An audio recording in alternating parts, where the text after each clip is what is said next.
ഇപ്പോഴത്തെ ചൂട് ഒരു രക്ഷയില്ല. അല്ല അതുപോലെ തന്നെ മര്യാദയ്ക്ക് എവിടെയെങ്കിലും ഫുഡ് കിട്ടുമോ? അതുമില്ല. അങ്ങനെ കറങ്ങി തിരിഞ്ഞെത്തിയ അഭിരാമിയിലാണ്. നമ്മൾ മീൽസ് ഓർഡർ ചെയ്തു. ഫസ്റ്റ് നമുക്ക് ചപ്പാത്തി ജ്യൂസും കൊണ്ട് തരും കേട്ടോ. ആ ചപ്പാത്തിയും ജ്യൂസും കഴിച്ചപ്പോൾ തന്നെ പാതി വയറ് നിറഞ്ഞു. ഇനിയിപ്പോൾ അങ്ങോട്ട് ചോറ് ഓടുമോ എന്നൊരു ഡൗട്ട് ഉണ്ടായിരുന്നു.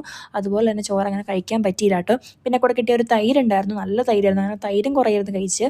പിന്നെ കേസരിയും പായസം ഉണ്ടായിരുന്നു. അത് നല്ലപോലെ കഴിച്ചു. ഷുഗർ ഡയറ്റൊക്കെ എടുക്കുന്ന ഭയങ്കര ആഗ്രഹം ഉണ്ടെങ്കിലും ഈ മാതിരി സാധനങ്ങൾക്ക് മുമ്പിൽ കിട്ടിക്കഴിഞ്ഞാൽ എനിക്കത് കൺട്രോൾ ചെയ്തിരിക്കുക എന്ന് പറയുന്നത് ഭയങ്കര പറ്റത്തില്ല. അത് കഴിച്ചില്ലെങ്കിൽ പിന്നെ എന്തോ ഒരു വിമിഷ്ടം പോലെയാണ്.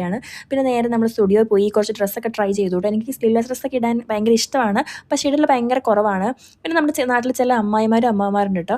ഒരു സ്ലീവ്ലെസ് ഡ്രസ്സൊക്കെ ഇട്ടങ്ങ് നടന്നു കഴിഞ്ഞാൽ അപ്പോൾ അവർ പറയും അവർ തുണിയില്ലാണ്ട് നടക്കുക എന്ന് പറയും. അല്ലെങ്കിൽ നമ്മൾ അവിടെ പോയി ഇവിടെ പോയി വന്നപ്പോഴത്തേക്ക് അവളങ്ങ് ആകെ മാറിപ്പോയി, പിന്നെ അവൾക്ക് തുണിയില്ല എന്ന് പറയും. ഇവർക്ക് എന്ത് കണ്ടിട്ടാണ് പറയണതെന്ന് എനിക്ക് മനസ്സിലാവുന്നേ ഇല്ല കേട്ടോ. പിന്നെ നമുക്ക് ആരെയും ഒന്നും പറഞ്ഞ് തിരുത്താൻ പറ്റില്ല. അങ്ങനെ ആരെയും ബോധിപ്പിച്ച് നമുക്ക് ജീവിക്കാൻ പറ്റില്ല. നമുക്ക് ഇഷ്ടമുള്ള ഡ്രസ്സ് നമ്മളിടുക, അത്രയല്ലേ ഉള്ളൂ. അല്ലാണ്ട് ഇവരൊക്കെ ബോധിപ്പിച്ചിട്ടാണ് നമ്മൾ ജീവിക്കുന്നത്, അല്ല പിന്നെ.